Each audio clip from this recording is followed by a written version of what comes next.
Entonces, la primera frase es que nada mejor para terminar un bloque de presentaciones e iniciar otro de trabajo y de cooperación que uno de los mejores cafés del planeta, en uno de los paisajes más hermosos de todo el planeta,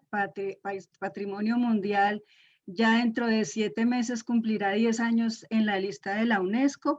Un café especial que además y aún más importante es patrimonio cultural de la nación, un paisaje que es el territorio de patrimonio más grande de Colombia y que surge de esta pequeña chapolita y que como hasta llegar a la taza de café hay todo un proceso que muy de acuerdo con este bloque de presentaciones sobre las comunidades, por supuesto que parte de quienes forjaron esta cultura alrededor de la caficultura, sobre todo las familias que han transmitido sus conocimientos, saberes, pues sabiduría, valores humanos de generación en generación. Acá ustedes ven una familia en Pereira que ya está absolutamente segura de quedarse allí y con personas que fueron a Venezuela, trajeron personas de Venezuela. Es una región con una movilidad altísima.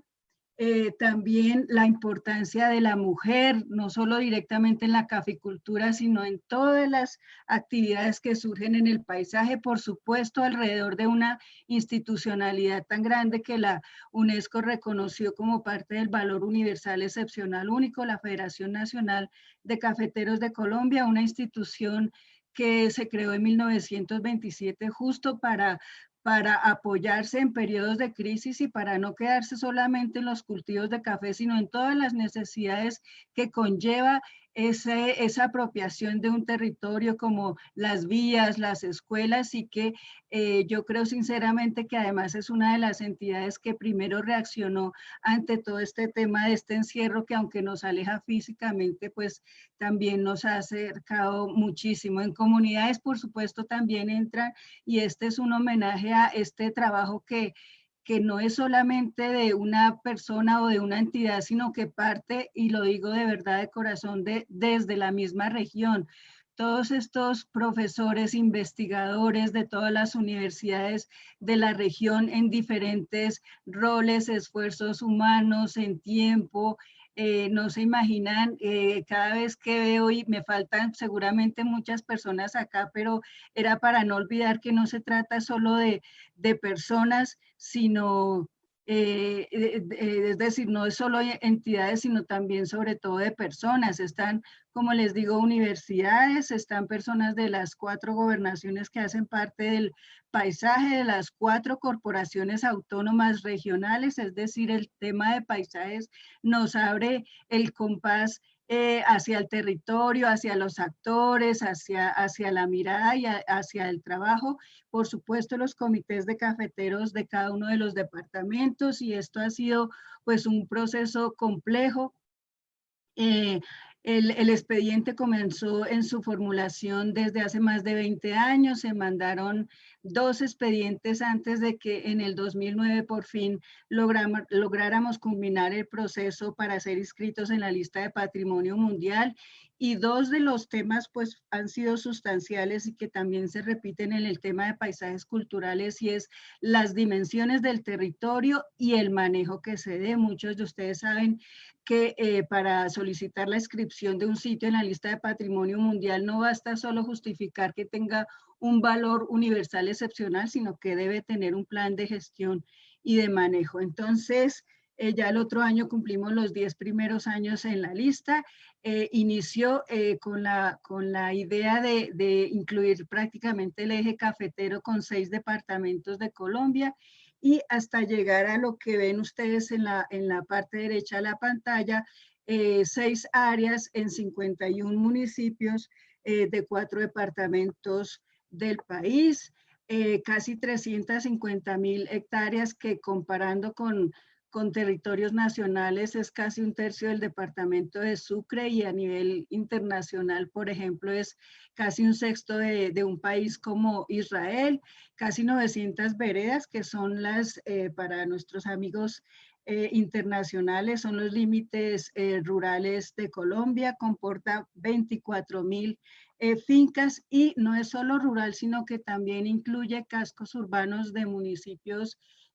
pequeños e intermedios de 30 de los 51 municipios, un paisaje cultural asociado a toda una historia particular de ocupación del territorio, como es la colonización antioqueña, que prácticamente fue en un periodo muy corto un gran número de fundación de poblaciones y además en un terreno bastante difícil como es la cordillera de los Andes, que alrededor de la caficultura se generaron procesos y sistemas de movilidad como los cables aéreos de Manizales o el ferrocarril de Caldas. Estamos en 2 de los 10 criterios de la lista de patrimonio mundial, generalmente el quinto criterio, que es el ejemplo sobresaliente de un hábitat o del uso de la tierra, y el de asociado con elementos o tradiciones vivas, que son los que más se usan en territorios de paisajes culturales sustentados en que es un paisaje productivo, un paisaje vivo, producto del esfuerzo de generaciones de familias, con toda la institucionalidad que ya les hablé y las prácticas en el manejo de los recursos, en un paisaje absolutamente difícil. A veces las pendientes parecen muros verdes de café, con una tipología arquitectónica, una manera de vida y todo ese patrimonio material e inmaterial ligado al territorio, es decir, lo que para las personas del paisaje cultural cafetero es su forma de vida, para la UNESCO resulta ser un valor universal excepcional que a efectos de manejo y de valoración en el proceso agrupamos en 4 valores. 1, la tradición familiar, que es esa transmisión generacional. 2, todo el patrimonio cultural material e inmaterial, la institucionalidad, ese proceso, estos vigías que llegan hasta cada una de las fincas apoyando a los caficultores y que es un símil de nuestros vigías del patrimonio. Y el cuarto valor, que es el de la sostenibilidad, es esa convivencia entre tradición y tecnología, porque acá lo más importante es la calidad del producto, pero la calidad no es solo el sabor, el color y demás, sino toda la cultura asociada a este preciso territorio, que se manifiesta no solamente en las fincas, en los jeep Willys que transportan café, transportan mercados, transportan incluso hasta todo un cargamento de una casa, pero también y en muchas zonas por las mismas pendientes de la montaña transportan niños, transportan trabajadores, es decir, tienen una función productiva, cultural y social muy importante. Y además en el desfile del Jipao, que ojalá algún día puedan venir todos, pues son espacios y de transmisión también de este tipo de cultura, que de verdad es una fiesta. La vivienda cafetera y todos los estudios que gracias a Fonseca y Saldarriaga, con los corredores, con la ELDA, que es esa cubierta que se puede correr para el secado del café y que fascinó tanto a las expertas que vinieron de la UNESCO. Acá ven este es casi que un tipo de finca en Aguadas, Caldas. Ustedes se imaginan ese paraíso, pero también, insisto, en los valores humanos de los sabedores, de aquellos que crearon y que mantienen esas técnicas constructivas asociadas, por ejemplo, al bareque, que son realmente maestros y también maestros en otros oficios, como quienes elaboran los canastos, el sombrero aguadeño, los arrieros, absolutamente todos los oficios,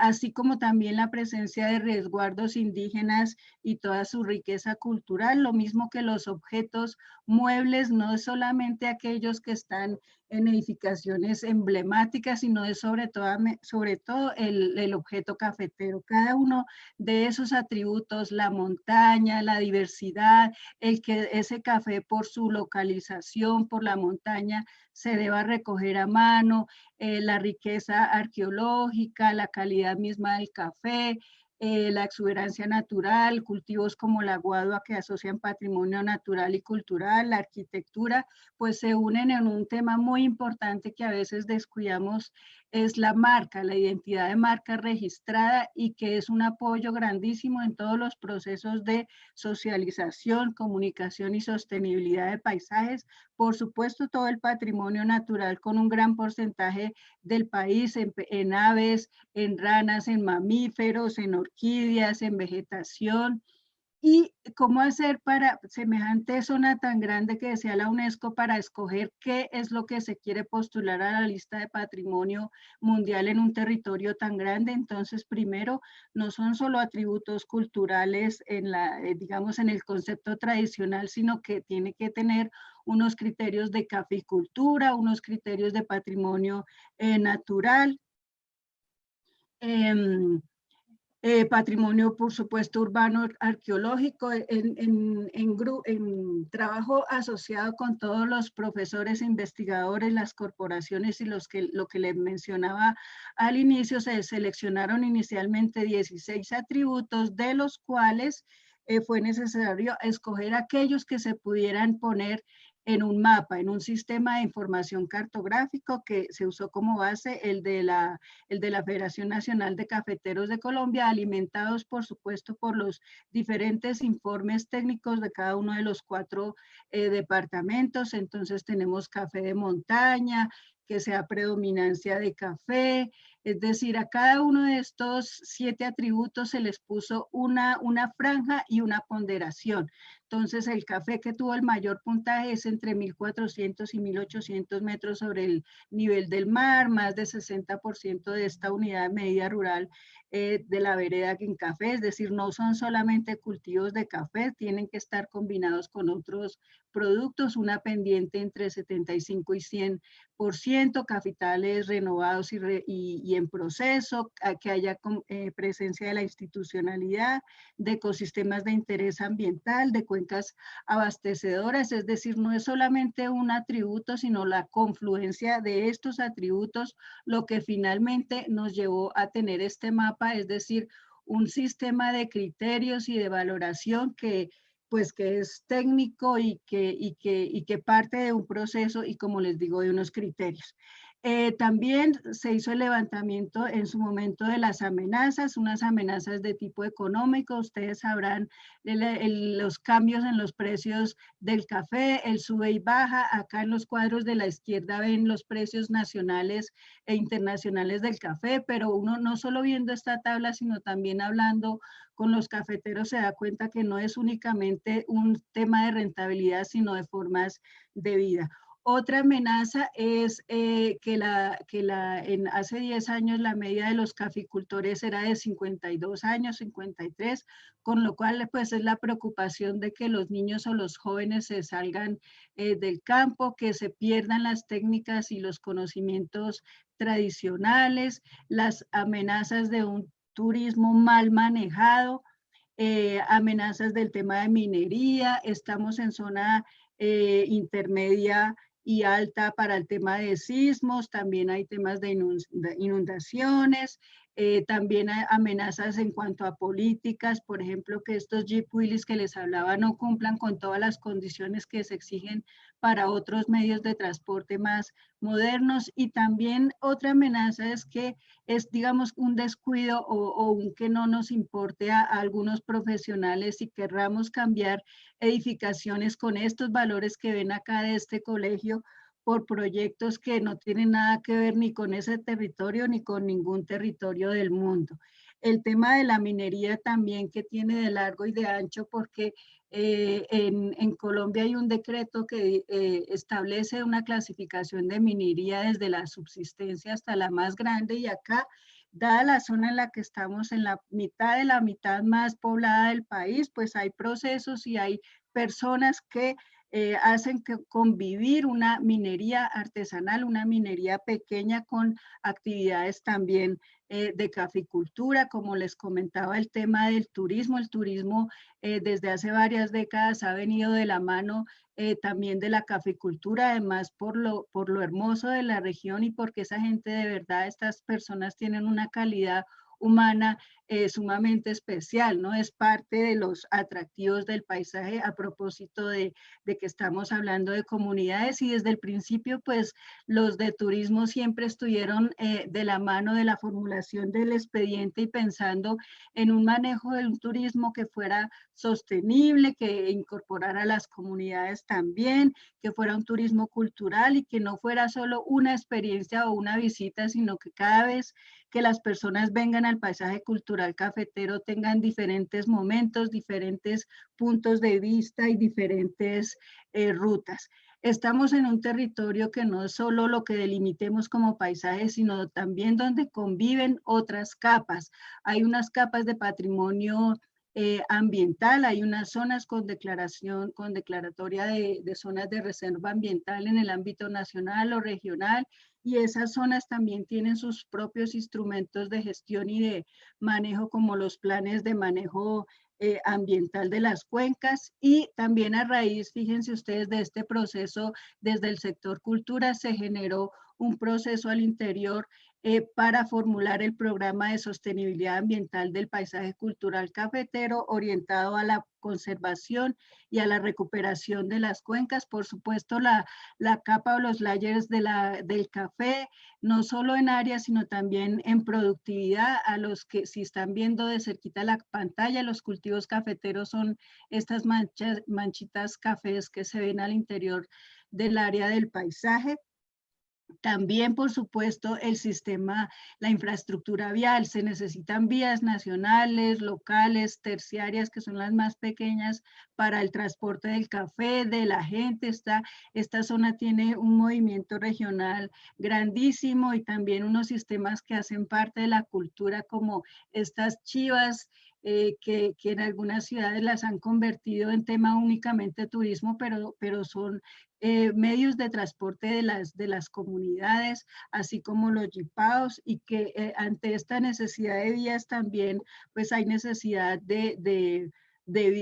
minería temporal para estos procesos, lo mismo que los cuerpos de agua. Para que se pueda dar la caficultura tiene que haber una protección de este agua con en la que se utilizan los procesos. Y otra capa importantísima en Colombia tiene que ver con los planes de ordenamiento territorial. A partir de la ley 388 del 97, todos los municipios tienen que tener su plan de ordenamiento, no solo orientado a las zonas de protección natural, a la edificabilidad, a los usos, sino que el patrimonio cultural es una de las determinantes clave en estos planes de ordenamiento territorial. Y un tema también fundamental es la población. Además de la movilidad regional, pues hay también algunos municipios que presentan condiciones de necesidades básicas insatisfechas, sobre todo en lo rural. La mayoría de ellos pues tienen menos de 50.000 habitantes. Grosso modo, esa es la realidad del expediente, con algunos cambios después de 10 años, y en el mismo se formuló un plan de manejo que se hizo de acuerdo con los valores, los 4 valores que les mencionaba, y el cruce con las amenazas, es decir, unos objetivos que van orientados a promover la caficultura, el desarrollo de las comunidades, lo relativo al patrimonio cultural y su articulación al desarrollo regional, y sobre todo también la sostenibilidad, ¿no? Estamos de la mano entre patrimonio natural, cultural, económico y social. Y de ese plan de manejo, que es grande, ambicioso, pero es bastante concreto y medido en los objetivos y metas, el año pasado se seleccionaron 4 proyectos prioritarios. El primero, el de sostenibilidad ambiental, que ya les comenté. El segundo, modelo educativo, pues especialmente pensando en estas generaciones y en la transmisión y en la importancia de pensar no solo en lo inmediato, sino en el futuro. El tercero, el desarrollo de la política de vivienda de interés cultural, que les cuento que antier se aprobó en el último debate el proyecto de ley de vivienda y hábitat, donde incorpora un artículo sobre la definición de vivienda de interés cultural. Esa es una felicidad grande y un reto para todo el país. Y el cuarto proyecto tiene que ver con el manejo sostenible del turismo. Todas esas personas, instituciones trabajando todo el tiempo en el paisaje se agruparon en un convenio que se formuló hace 10 años y fue ampliado por otros 10, donde se organiza cada uno de los comités técnicos de cada departamento con todas las entidades, las universidades, los comités, las corporaciones ambientales regionales, unas mesas técnicas especializadas, por supuesto el Observatorio de Paisajes Culturales, que es el cuerpo máximo científico de este proceso. También fue muy bonito que en el 2016 se creó la Asociación de Alcaldes del Paisaje Cultural Cafetero, que es pues todo el poder local, sobre todo en un país donde hay que promover, por supuesto, la descentralización y la creación en el 2008 de una entidad también súper importante, que es la Comisión Intersectorial del Paisaje Cultural Cafetero. Como ven, sí o sí es un trabajo que es más complejo en la medida en que hay más entidades, más actores, los 4 comités, y no necesariamente hay una jerarquía, sino es un trabajo de verdad en equipo. Recientemente se han unido las cajas de compensación familiar, el SENA, y acá pongo interrogación para bienvenidos todas aquellas entidades que se quieran seguir sumando al proceso. En el tema de divulgación y comunicación, siempre la revista Destino Café da un artículo para el paisaje cultural cafetero, aliado fundamental,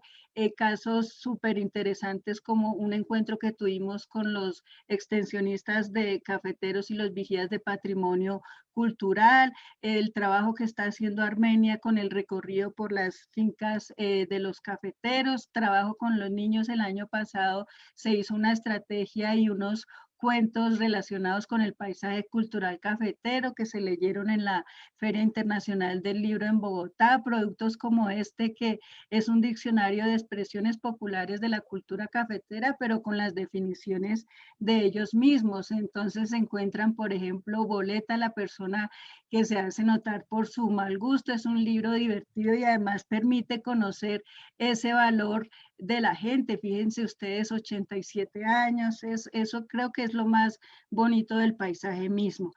También los procesos de formación continuados por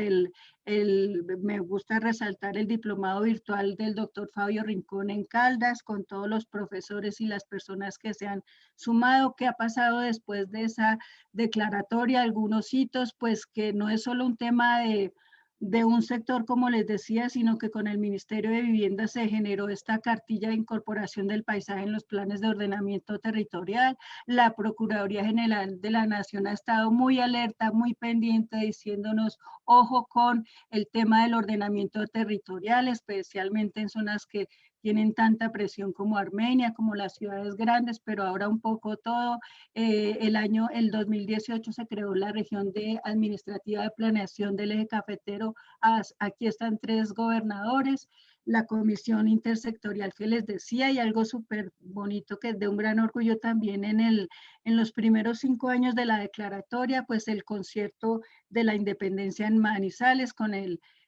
Juan Valdés y con todo el mundo ahí. El 2019 se hizo un evento también muy unido a los cafeteros de premiación de lo mejor del paisaje cultural cafetero, y también con el profesor Yarumo, que nos acompañó en la última reunión presencial, que fue casi que el día anterior a que nos ordenaran este aislamiento, con la ministra, con los gobernadores, con Procuraduría, con yo diría que casi 40 de los 51 alcaldes del paisaje cultural cafetero. Y durante la pandemia todo el esfuerzo para reunir a la comisión intersectorial, que cuenta con 5 ministros. Acá está el viceministro de Turismo, pero el resto estuvieron los 4 gobernadores ahí durante toda la reunión, los 4 directores de las corporaciones autónomas regionales, por supuesto el gerente de la federación y Jenny, la jefe de allí, la delegada del presidente de la República, nuestro director de patrimonio y también el director del Departamento Nacional de Planeación. Y eso para, digamos que la mirada desde la perspectiva nacional en el tema de paisajes culturales, parte de toda esa experiencia del paisaje cultural cafetero, que no es perfecta, ni está completa, ni lo debe ser, porque así no son esos procesos. Es parte mismo del trabajo con las comunidades, que además es un concepto tan amplio que conviene trabajar en ese aterrizaje de esos conceptos que a veces damos. Estamos en proceso de reglamentación del decreto 2358 que salió el 26 de diciembre del año pasado y que incorpora en la legislación de patrimonio cultural los paisajes culturales. Si bien los paisajes ya estaban desde la ley de 2008 de cultura, hasta el año pasado los aterrizó más como una categoría de bien de interés cultural, es decir, ya no estamos hablando de solo mueble o inmueble, sino también de paisajes culturales. Son 6 artículos nada más de ese decreto, y esos 6 artículos, el primero es la definición como territorios producto entre la interrelación entre grupos sociales, comunidades o colectividades con su territorio o la naturaleza, referentes de procesos históricos, económicos, sociales, políticos, culturales o espirituales que ilustran las formas de ocupación y manejo del territorio y que son factores de identidad, pertenencia o ciudadanía, con todo ese contenido cultural y natural y que son representativos de una región claramente definida. El decreto define 5 tipos con uno dividido en 2. Los 3 primeros parten de la definición que ya tiene la UNESCO, el claramente definido, el evolucionado orgánicamente, sea relicto o sea vivo, el de los paisajes asociativos, y el cuarto y el quinto son 2 tipos de paisajes culturales que surgen del desarrollo de la política de patrimonio cultural inmaterial. El segundo artículo define lo que es el área afectada, es decir, la necesidad de precisar cuáles son los límites de los paisajes culturales, que eso es uno de los temas de mayor complejidad, así como cuáles criterios mínimos se deben tener para una definición de una zona de influencia o de amortiguar eso que pasa afuera de los paisajes culturales hacia el interior. No se trata solo de una zona que bordee a un sitio de patrimonio cultural, sino que para su definición se deben analizar las potencialidades, las amenazas y todas las actividades económicas y sociales del territorio. El decreto también define que los paisajes deben tener un instrumento de gestión al momento de la declaratoria, que deben ser definidos no por una autoridad, sino por aquellas que tienen competencia sobre los elementos que integran el paisaje a través de comités interinstitucionales, es decir, son más acuerdos y puede ser un instrumento o pueden ser varios instrumentos que el decreto dice, por ejemplo, planes especiales de manejo y protección, planes de manejo arqueológico, de salvaguardia, de manejo ambiental o aquellos que permitan desarrollar este fin. El decreto también habla de las intervenciones, es decir, cómo hacer un análisis de intervenciones frente a los impactos sobre los paisajes culturales, cuáles son los criterios que se deben tener mínimos y también los temas de articulación institucional y por supuesto las características de cada uno de los paisajes. Y el sexto, que es la tarea, que la ley dice, bueno, lo que no está en esos otros 5 artículos lo reglamenta el Ministerio de Cultura en los aspectos relacionados con identificación, valoración y reconocimiento, manejo, protección, conservación, salvaguardia, divulgación y sostenibilidad, todo esto en o en los instrumentos de gestión, para lo cual desde casi que la pandemia empezamos con mesas de trabajo con varias instituciones que algunas conforman el Consejo Nacional de Patrimonio Cultural, Ministerio de Vivienda, Parques Nacionales Naturales, Academia Colombiana de Historia, Instituto Colombiano de Antropología e Historia, Servicio Geológico Colombiano, Red Nacional de Lugares de Memoria, la Iniciativa Latinoamericana de Paisajes, la SCA con varias, Sociedad Colombiana de Arquitectos con varias mesas de trabajo que hemos tenido, un caso súper emblemático que es el proceso del río Magdalena y la identificación y valoración como patrimonio cultural, mesas sobre actividades productivas con la Unidad de Planeación Rural y Agropecuaria, Viceministerio de Turismo, otra reunión con el Ministerio de Vivienda en temas de ordenamiento territorial y esperamos trabajar también en mesas con el Ministerio de Minas, Agencia Nacional de Infraestructura, con una meta inicial de tener un producto que no sea solamente una reglamentación, sino que vaya acompañada de otros temas como procesos de comunicación, un procedimiento, socialización, sobre todo fortalecimiento a las entidades territoriales, a las alcaldías, resaltar que en esto se nos han unido otros procesos que ya vienen andando y súper interesantes, además porque vienen de otros sectores como los paisajes agropecuarios, como el trabajo que, como les comento, hemos desarrollado con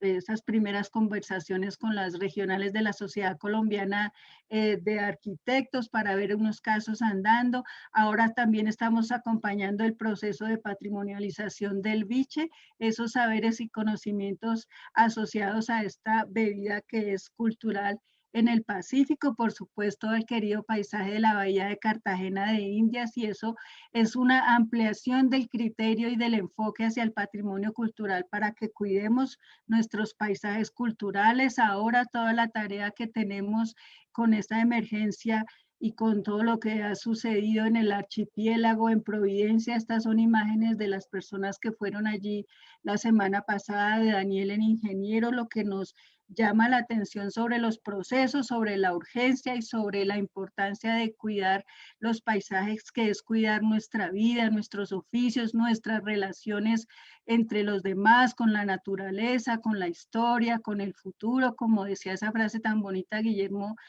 hace un rato, los conocimientos, la historia, en fin, en suma, todos los derechos y de verdad esta es una invitación a que aunque estamos separados geográficamente, estemos más unidos que nunca. Por supuesto, el saludo que me faltó al inicio a Mónica, a Zaira, a toda la administración de Cartagena, los compañeros del ministerio, los que están escuchando, muchos del paisaje cafetero, también de Santander, de Boyacá, de verdad a todos un saludo especial y esto apenas comienza. El paisaje cultural no solamente está afuera, sino que está pues adentro de todos nosotros y es parte, no es solamente un trabajo, sino es nuestra vida. Entonces, eso es y muchísimas gracias.